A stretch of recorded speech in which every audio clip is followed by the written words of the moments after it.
Բարի գալուստ բուժատետեր։ Պատկերացրեք ձեր սեղանին դրված է մի սովորական կանաչ շատ մատչելի բանջարեղեն, որը շատերը ուտում են պարզապես որպես գարնիր։ Հաճախ այնպես սխալ են ուտում, որ լոբու օգտակարությունը կարծես երկրորդ պլան է մղվում։ Բայց այս կանաչ պարզ պատիճի ներսում կա մի ամբողջ փոքրիկ փաթեթ՝ բջջանյութեր, վիտամիններ, հանքանյութեր, հակաօքսիդանտներ, որոնք կարող են օգտակար լինել մարսողության, արյան շաքարի, սրտանոթային համակարգի, քաշի վերահսկման, ոսկորների, աչքերի եւ նույնիսկ բջիջները վնասումից պաշտպանելու համար։ Սակայն ամենահետաքրքիրը այն է, որ կանաչ լոբու օգտակարությունը կախված է ոչ միայն նրանից, թե դուք այն ուտում եք թե ոչ, այլ նաև ինչպես եք պատրաստում եւ ինչի հետ եք ուտում կանաչ լոբին։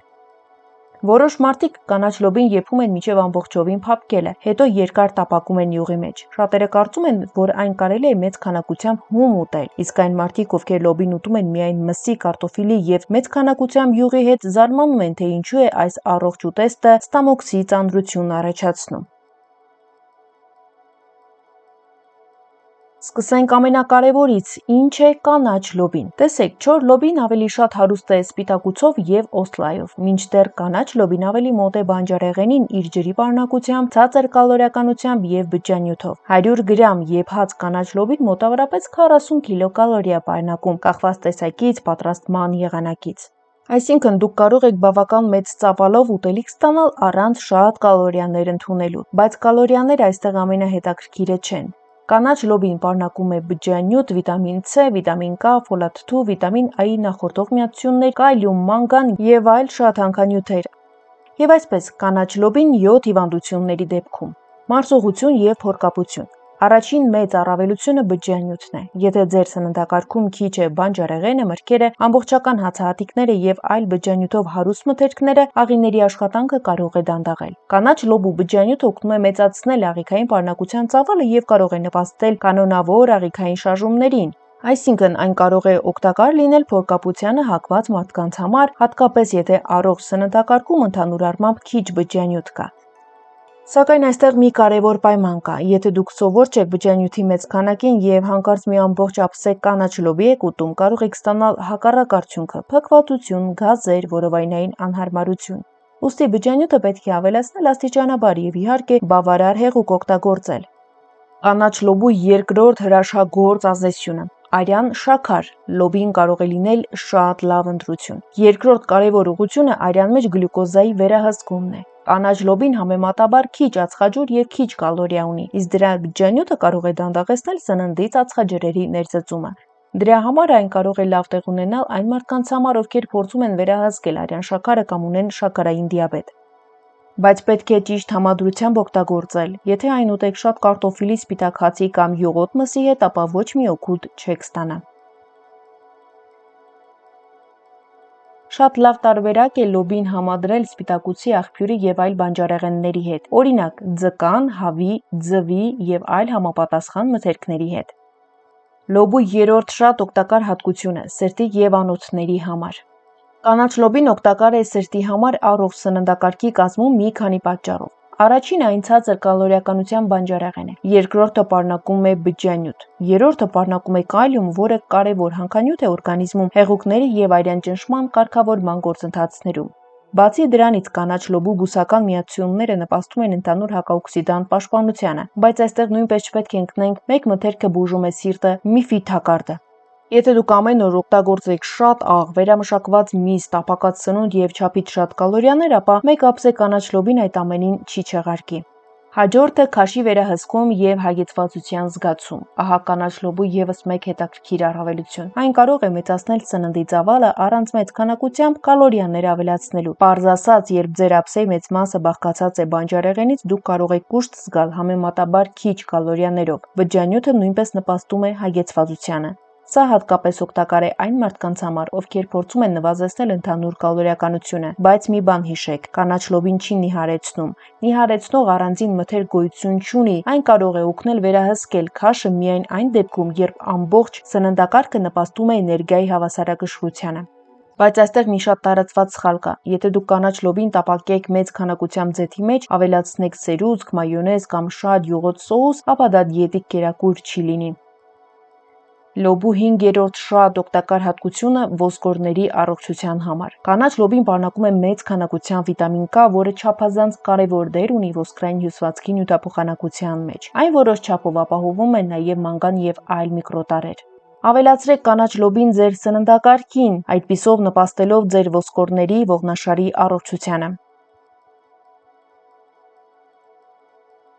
6-րդ աչքերի համար։ Կանաչ լոբին պարունակում է երկու շատ կարևոր նյութեր, դրանք կոչվում են լյուտեին և զեակսանթին։ Իհարկե, այս անունները հնարավոր է ձեզ ոչինչ չասեն, բայց դրանց ազդեցությունը մարդու առողջության, տեսողության վրա չափազանց կարևոր է։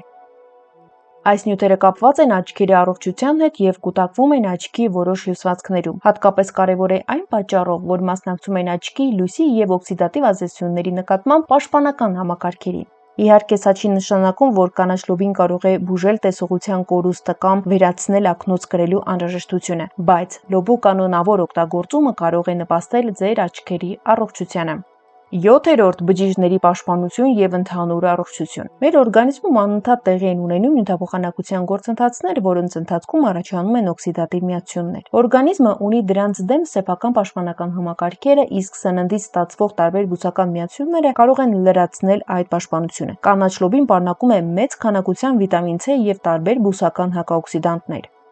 Սա կարևոր է, բայց այստեղ պետք է խուսափել չափազանցված խոստումներից։ Իրականում կանաչ լոբին արյունը չի մաքրում, չի դետոքսիկացնում օրգանիզմը և չի ոչնչացնում քաղցկեղածին բջիջները, բայց այն մշտապես ձեր սննդակարգում ներառելու շնորհիվ ձեր առողջությունը շատ ավելի պինդ կդառնա, ձեր իմունիտետը ավելի ամուր կլինի, ձեր արյունը ավելի մաքուր կլինի։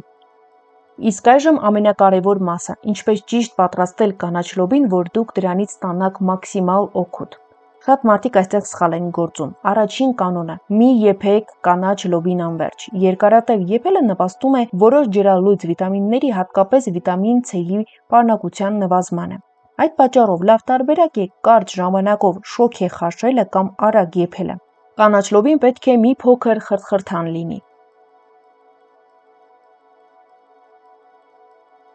Եթե լոբին եփում եք ջրի մեջ, ոչ թե շոգեխաշում եք, ցանկալի է օգտագործել այնքան ջուր, որ ընդամենը ծածկի լոբին և չպահել այն երկար ժամանակ եռացող ջրի մեջ։ Շոգեխաշելը ամենալավ տարբերակն է։ Այսպես լոբին կարող է պահպանել իր կառուցվածքը, համը և սննդանյութերի մի մասը։ Բացի այդ, վստահեցնում եմ ձեզ, որ եթե մեկ անգամ փորձեք շոգեխաշած տարբերակով, դուք այլևս պարզապես չեք եփի լոբին ջրի մեջ, քանի որ այս տարբերակով անմահական համեղ է լինում և իհարկե պահպանում է իր վիտամիններն ու օգտակար նյութերը։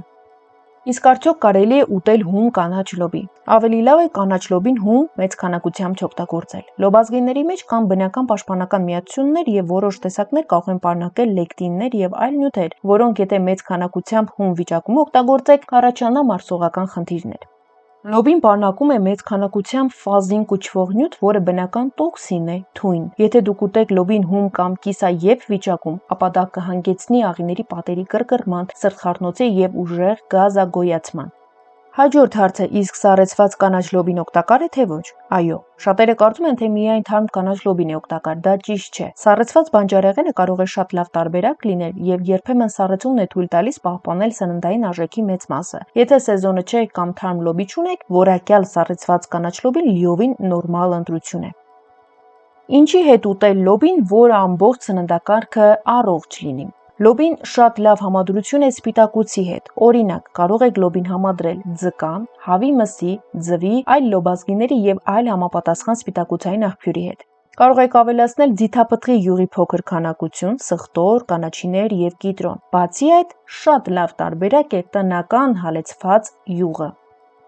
Այսօր շատ մասնագետներ յուղը դարձրել են ինչ-որ դեմոնային մի բան, ասելով, թե այն վտանգավոր է։ Իրականում ոչ։ Տնական պայմաններում ճիշտ ձևով հալեցված յուղը ամենաօգտակարն է։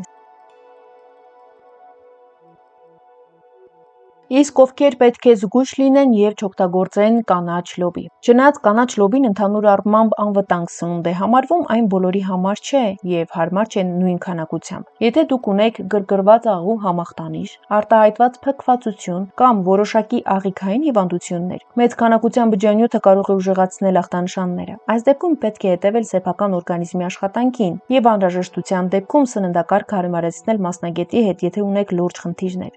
Եթե երիկամների հիվանդություն ունեք եւ ձեզ նշանակված է կալիումի սահմանափակում, նույնպես պետք է հաշվի առնել ձեր անհատական սննդակարգը։ Այս դեպքում լոբին լավագույն ընտրությունը չէ։ Վիտամին K պարունակող մթերքների նկատմամբ պետք է ուշադրություն դարձնել նաև այն մարդկանց, ովքեր ընդունում են որոշ հակամակարդիչ դեղեր, օրինակ վարֆարին։ Այս դեպքում խնդիրը սովորաբար ոչ թե կանաչ լոբին ամբողջությամբ բացառելն է, այլ վիտամին K-ի ընդունումը կայուն պահելը եւ բժշկի ցուցումներին հետևելը։